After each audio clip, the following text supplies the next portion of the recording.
wephasika wawenziwa uJesu engakazalwa.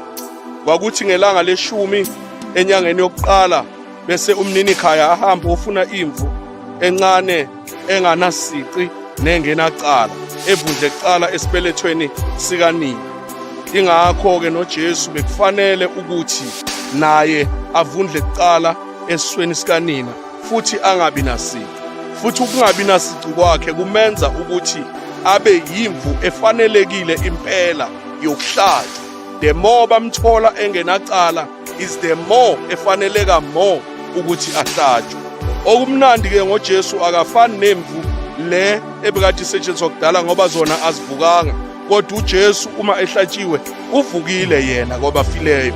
Nezimvu ayibethelwanga esiphambanweni, kodwa uJesu wabethelwa esiphambanweni. Day 103, iphasika, 1 minute every day.